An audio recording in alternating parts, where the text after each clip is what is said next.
नमस्ते नमस्ते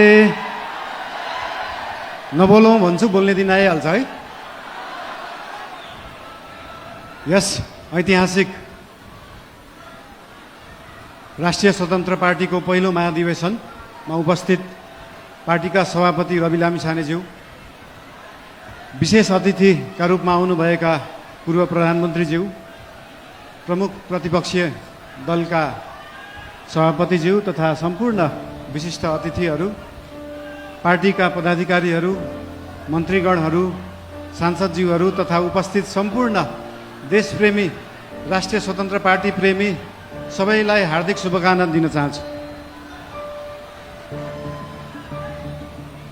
कुरा कताबाट सुरु गरौँ त? आज खासमा चाहिँ यो महाधिवेशन भनेको पार्टीको विषयमा बोल्ने, पार्टीलाई कसरी सुदृढ बनाउने, पार्टीलाई कसरी बलियो बनाउने, हाम्रो पार्टी जुन एउटा सानो महत्त्वाकांक्षा, सानो इच्छा, सानो देश बनाउने हुटुटीले सुरु भएको पार्टी आज महाधिवेशनको पहिलो दिनसम्म आउँदै गर्दाखेरि यो पार्टी, यो आन्दोलनको रूपमा भएको पार्टी, भावनाको रूपमा भएको पार्टीलाई संस्थागत गर्ने, स्थापित गर्ने दिनमा आउँदाखेरि हामीले धेरै जसो पार्टीलाई कसरी एक ठाउँमा ल्याउने भन्ने नै कुरा गर्नुपर्छ।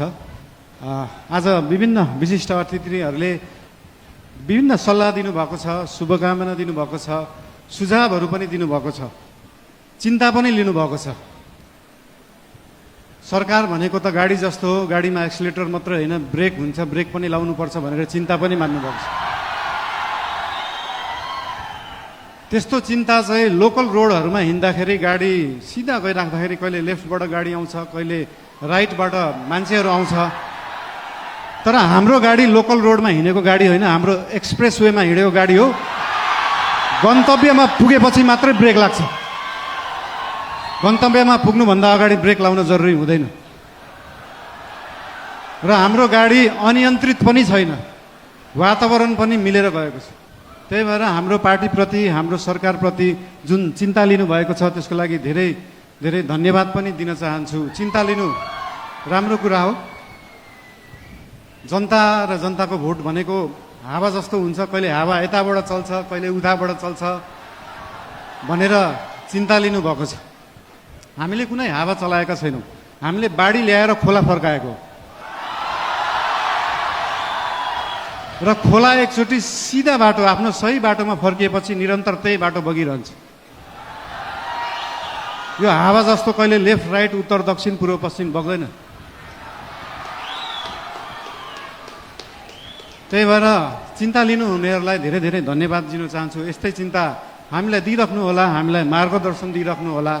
मेरो एकजना अनन्य मित्र, उहाँ अहिले हुनुहुन्न, उहाँले सधैँ भन्नुहुन्थ्यो मलाई, मैले म्युजिक गर्दाखेरि, बालिन स्पटलाइटमा आउन सहज हुन्छ तर त्यो स्पटलाइटलाई मेन्टेन गर्न गाह्रो हुन्छ सधैँ। त्यस्तै चिन्ता आज यहाँ हाम्रा आदरणीय नेतागणले पनि लिनुभएको छ। त्यो स्पटलाइटमा राष्ट्रिय स्वतन्त्र पार्टी आएको छ, 2/3 आएको छ, यो मेन्टेन गर्न गाह्रो हुन्छ। तर यहाँहरू सबैलाई म के भन्न चाहन्छु भने हामीले स्पटलाइटमा हामीले ल्याएको होइन, जनतालाई ल्याएको हो। र जनता सधैँ स्पटलाइटमा थियो, स्पटलाइटमा छ, स्पटलाइटमै रहन्छ। हामीले दिएको प्रकाश नेतालाई दिएको प्रकाश होइन। हाम्रो सूर्य नेताप्रति मात्रै चम्किँदैन, हाम्रो सूर्यले जनतालाई प्रकाशित गर्छ। त्यही भएर यो जनता सधैँ अगाडि नै रहन्छ। र आज पार्टीप्रति आज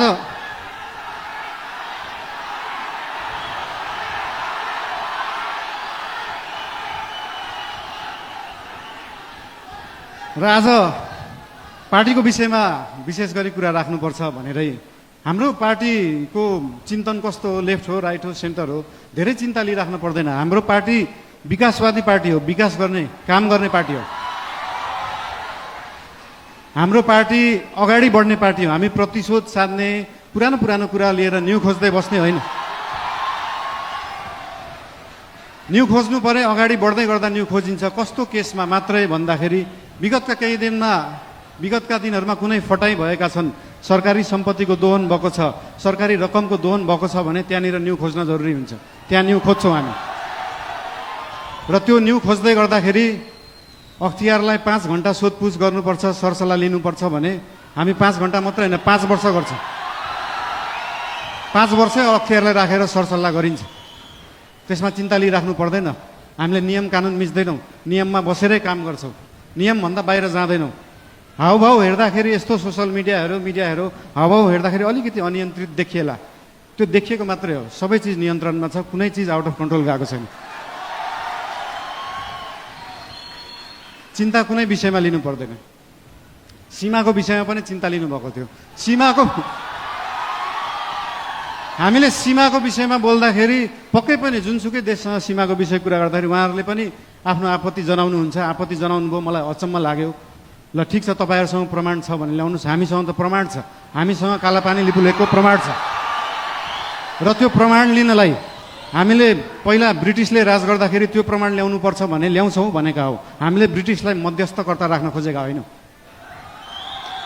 हामी हाम्रो छिमेकीहरूसँग आफै कुरा गरेर मिलाउँछौँ। हामीसँग प्रमाण छ र हामी ल्याउँछौँ, त्यो कुरा गरिएको हो। यसमा आशंका मान्नु पर्दैन। मेरो राष्ट्रियताप्रति कुनै आशंका मान्नु पर्दैन, कसैले पनि मान्नु पर्दैन। र विशेष गरी पार्टीको कुरा गर्दाखेरि पार्टीको महाधिवेशन चल्दैछ आज, भोलि पर्सि, भोलि चुनाव होला। र पार्टीको महाधिवेशनमा पहिलेदेखि एउटा हाम्रो संस्कार चाहिँ कता कता बिग्रिएको थियो। पहिला गुट बनाउने, उपगुट बनाउने एउटा कुरा तपाईँहरूलाई यहाँ हुनुहुन्छ होला, महाधिवेशन प्रतिनिधिहरू हुनुहुन्छ होला, यहाँ केन्द्रीय सदस्य उठ्छु भनेर बस्नुभएका व्यक्तिहरू हुनुहुन्छ होला, पदाधिकारी उठ्छु भनेर बस्नुभएका व्यक्तिहरू हुनुहुन्छ होला। तपाईँहरूलाई एउटा कुरा स्पष्ट के भन्न चाहन्छु भने एउटा राम्रो नेता बन्नलाई, एउटा राम्रो राजनीतिज्ञ बन्नलाई जनताको आस्था, जनताको माया जित्नुपर्छ, कुनै समूहको मायालाई हुँदैन। त्यही भएर समूह बनाउने पछाडि नलाग्नु होला। त्यस्तो बिउ अहिले नै नरोप्नु कि त्यो बिउ भोलि रुख बनेर बिचबाट फाड्नु परोस्।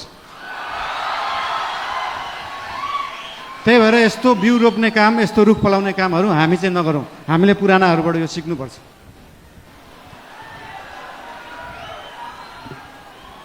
र एउटा कुरा के भन्न चाहन्छु भने हामी नयाँ पार्टी हौ, नयाँ सोचले गर्दा हो। हामीले हरेक चुनावमा गएर एउटै एजेन्डा बोकेर जाने, सुशासन ल्याउँछु भनेको छ, सुशासनको लागि एजेन्डा बोकेको छ, सुकुम्बासी समस्या हटाउँछु भनेको छ। हामीले यही कार्यकालमा सुकुम्बासी समस्या समाधान गर्छौँ, यही कार्यकालमा सहकारी समस्या समाधान गर्छौँ। अर्को चुनावमा फेरि यही एजेन्डा बोकेर जाँदैनौँ। अर्को चुनावमा नयाँ एजेन्डा बोकेर जाने हो।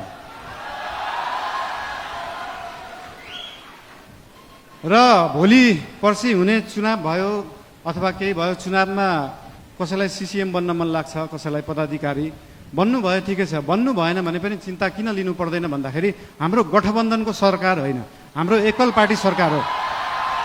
र एकल पार्टीको सरकार हुँदा के बुझ्नुपर्छ भन्दा हरेक मन्त्री प्रधानमन्त्री हो, हरेक सांसद प्रधानमन्त्री हो, हरेक पदाधिकारी प्रधानमन्त्री हो, हरेक सिसिएम प्रधानमन्त्री हो, हरेक कार्यकर्ता प्रधानमन्त्री हो, हरेक आस्था राख्ने मान्छे प्रधानमन्त्री हो। भोलि तपाईँले सिसिएम जित्नु भएन, म सिसिएम भएको भए यो गर्थेँ भन्ने छ भने आउनुहोस्, भन्नुहोस्, पार्टीलाई भन्नुहोस्। भोलि तपाईँ सांसद हुन सक्नु भएको छैन, म सांसद भएको भए यो काम गर्थेँ भनेर लिएर आउनुहोस्। तपाईँलाई जे गर्न मन लाग्छ यो पार्टीले गर्छ, यो सरकारले गर्छ। र हाम्रो पार्टीका पदाधिकारीहरूलाई, सरकार र पदाधिकारीहरू, सिसिएमहरू विभिन्न जिल्लाबाट आउनु भएको छ, उहाँहरूसँग कनेक्ट भएर उहाँहरू र सरकार एउटै हो भन्ने उहाँहरूलाई चाहिँ अनुभूति गराउन अझै पनि उहाँहरूलाई अनुरोध गर्न चाहन्छु। अझै बोलौँ, के गरौँ? ठिकै छ, अब नबोलौँ भन्दा बोल्ने दिन आइहाल्छ भने जस्तै। ठिकै छ, अब अर्को यो पछाडिको मन्तव्य हाम्रो सभापतिज्यूको रहेको नै छ। र एउटा कुरा फेरि अन्तिममा के भन्न चाहन्छु तपाईँहरूलाई भन्दाखेरि पार्टी चाहिँ एकै ठाउँमा राख्ने कुरा हो, पार्टीलाई एक बनाउनुपर्छ। आज भोलि पर्सि चाहिँ हामी पार्टीको बारेमा सोचौँ र त्यो पछाडि 5 वर्ष देशको बारेमा सोचौँ। धेरै धेरै धन्यवाद।